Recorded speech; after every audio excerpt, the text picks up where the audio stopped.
Guys, welcome back to the channel. आज की video में हम लोग class 10th English first right book की पोएट्री सीरीज की फर्स्ट पोएट्री कवर करेंगे, जिसका नाम है फॉर एन ग्रेगरी। इस पोएम को लिखा है पोएट विलियम बटलर ईस्ट ने। यूजुअली पोएम में पोएट्स हम लोग को कुछ एक्सप्लेन कर रहे होते हैं, लेकिन ये पोएम एक पीस ऑफ कन्वर्सेशन है जो पोएट और एक यंगल के बीच में हो रही है, जिसका नाम एन ग्रेगरी है। पोएम में पोएट एन ग्रेगरी को एक लाइफ एडवाइस दे रहे हैं, जिसे आप आगे पढ़ने वाले हो। स्टार्ट करते हैं फर्स्ट स्टैंजा से। तो फर्स्ट स्टैंजा है, Never shall a young man thrown into despair by those great honey-colored rampart at your ear love you for yourself alone and not for your yellow hairs। यहाँ पर despair का meaning है hopeless या numbness feel करना, और rampant का meaning है wall of fort या फोर्ट की दीवारें जो बाहर की चीजों से फोर्ट को प्रोटेक्ट कर रही हैं। अब इस स्टैंजा में पोएट एन ग्रेगरी से कह रहे हैं कि कभी भी कोई यंग मैन जो तुम्हारे इन हनी कलर्ड हेयर्स को देखकर होपलेस फील करे, नमनेस फील करे, जो तुम्हारे इन हनी कलर्ड हेयर्स जो रैम्पट की तरह तुम्हारी कानों को ढके हुए हैं, तुम्हारी कानों को कवर कर रहे हैं, प्रोटेक्ट कर रहे हैं, उनको देखकर जो बावले हो रहे हैं वो कभी भी तुम्हें तुम्हारी इनर क्वालिटीज के लिए प्यार नहीं करेंगे। वो कभी भी तुम्हारी इनर ब्यूटी के लिए तुम्हें प्यार नहीं करेंगे, बल्कि वो तुमसे तुम्हारी हनी कलर्ड हेयर्स के लिए अट्रैक्टेड है। वो तुमसे तुम्हारी आउटर ब्यूटी के लिए अट्रैक्टेड है, ना कि तुम्हारी इनर क्वालिटीज के लिए। यहाँ पर हनी कलर्ड हेयर्स या येलो हेयर्स एन ग्रेगरी की ब्यूटी को सिम्बलाइज कर रहे हैं, और पोएट कह रहे हैं कि तुम्हारी जो हनी कलर्ड हेयर्स हैं, जो रैम्पट की तरह तुम्हारी कानों को कवर किए हुए हैं, तुम्हारी कानों को प्रोटेक्ट कर रहे हैं, वो एक दीवारों की तरह ही तुम्हारी सोल को भी कवर कर दे रहे हैं, तुम्हारी इनर ब्यूटी को भी कवर कर दे रहे हैं। जिस वजह से कोई भी यंग मैन जो तुमसे मिलता है वो तुमसे तुम्हारी इनर क्वालिटीज की वजह से अट्रैक्ट नहीं होता, वो तुमसे तुम्हारी सोल की वजह से अट्रैक्ट नहीं होता, वो तुम्हारी आउटर अपीयरेंस और आउटर ब्यूटी से ही अट्रैक्ट होकर रह जाते हैं। अब इस बात का बहुत ही यूनिक से रिप्लाई करते हुए एन कहती हैं, But I can get a hair dye and set such colors, these brown or black or carrot, that the young man in despair may love me for myself alone and not for my yellow hairs। अब इस stanza में N इसका बहुत ही simple सा solution देते हुए कहती हैं, But I can get a hair dye, मैं अपने हेयर्स को डाई करा सकती हूँ। यंग मैन जो मेरे इन येलो हेयर्स को देखकर अट्रैक्टेड है, मैं उनका ही कलर चेंज करा सकती हूँ। किन किन कलर्स में? ब्राउन कलर में, ब्लैक कलर में या कैरेट कलर में, सो दैट जो यंग मैन मुझसे मिलते हैं, मेरे इन येलो हेयर्स को देखकर अट्रैक्ट होते हैं, वो मुझसे अट्रैक्ट हो, ना कि मेरे इन येलो हेयर्स से, ना कि मेरी इस आउटर ब्यूटी से। इन शॉर्ट इस स्टैंजा में हमें ये दिखाया जा रहा है, ये जो हमारी आउटर अपीयरेंस है, जो हमारी आउटर ब्यूटी, वो कभी भी परमानेंट नहीं रहती। एक टाइम के बाद ये खत्म हो सकती है। जैसे एन के ये येलो हेयर्स जो उनकी ब्यूटी को स्टैंड करते हैं, वो हेयर डाई कराने के बाद उनकी ब्यूटी कम हो जाएगी।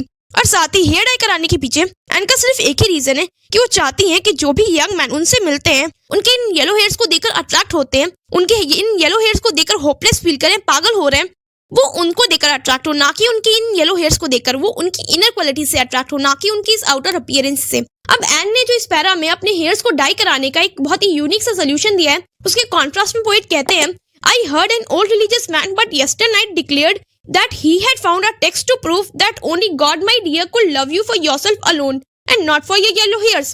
यहाँ पर yesterday night का मीनिंग है प्रीवियस नाइट या कल की रात।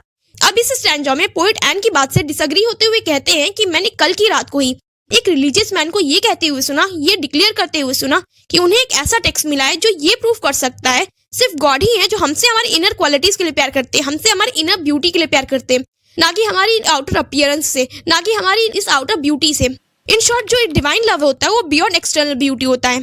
तो फाइनली यहाँ पे पोएम फिनिश होती है। अब जल्दी से इस पोएम की थीम और मैसेज डिस्कस करते हैं। तो फर्स्ट ऑफ ऑल इस पोएम की थीम है difference between inner beauty and external beauty, या difference between superficial and divine love. In short इस पूरी पोएम में हम लोग को सुपरफिशियल और डिवाइन लव के बीच में डिफरेंस दिखाया जा रहा है। सेकेंडली इस पोएम की हेल्प से पोएट हम लोग को मैसेज दे रहे हैं कि we should value integrity, inner beauty and character and never जज a person based on its outer appearance. यानी हम लोग को कभी भी किसी पर्सन को जज उसके आउटर अपीयरेंस के बेसिस पर नहीं करना चाहिए। We should value their honesty, inner beauty and character.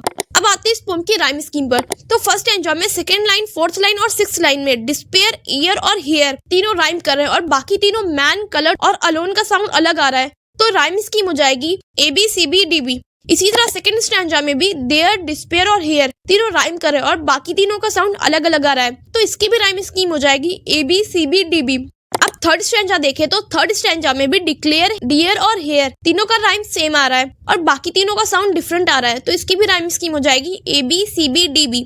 अब आते हैं पोएटिक डिवाइसेस पर। तो सबसे पहले पोएटिक डिवाइस जो यहाँ पे यूज हो रही है वो है मेटाफर। एन के येलो हेयर्स को डायरेक्टली रैम्पर्ट से कंपेयर किया गया है, बिना एज या लाइक के, तो ये मेटाफर हो जाएगा। नेक्स्ट पोएटिक डिवाइस है एंजैबमेंट। जब भी सेम लाइन ही बिना किसी पंक्चुएशन मार्क के नेक्स्ट लाइन में कंटिन्यू की जाती है तो वहाँ एंजैबमेंट यूज हो रहा होता है, तो इस पोएम में भी कई सारी जगह एंजैबमेंट का यूज हुआ है। अब नेक्स्ट पोएटिक डिवाइस है repetition. Love you for yourself alone and not for your yellow hair. ये लाइन फर्स्ट स्टैंजा और थर्ड स्टैंजा दोनों में इंटेंशनली रिपीट की गई है टू एम्फसाइज द लाइन, इस पॉइंट पर जोर डालने के लिए, तो यहाँ पे रिपीटिशन यूज होगा। नेक्स्ट पोएटिक डिवाइस है सिंबोलिज्म। यहाँ पर येलो हेयर एंड ग्रेगरी की ब्यूटी को सिंबलाइज कर रहा है, तो यहाँ पर सिंबोलिज्म भी होगा। नेक्स्ट है डायलॉग। पूरी पोएम ही डायलॉग फॉर्म में लिखी गई है। फर्स्ट स्टैंजा में पोएट कुछ एडवाइस देते हैं, सेकंड स्टैंजा में फिर एन अपना ओपिनियन देते हुए इसका आंसर करती है, फिर लास्ट स्टैंजा में पोएट एन की बात से डिसएग्री होते हुए अपना ओपिनियन देते हैं। तो इस तरह ये पूरी पोएम ही डायलॉग फॉर्म में लिखी गई है, तो यहाँ पे डायलॉग भी होगा। नेक्स्ट है एनाफोरा। यहाँ पर दैट वर्ड दो कंटिन्यूअस लाइन की शुरुआत में रिपीट हुआ है, तो यहाँ पर एनाफोरा भी होगा।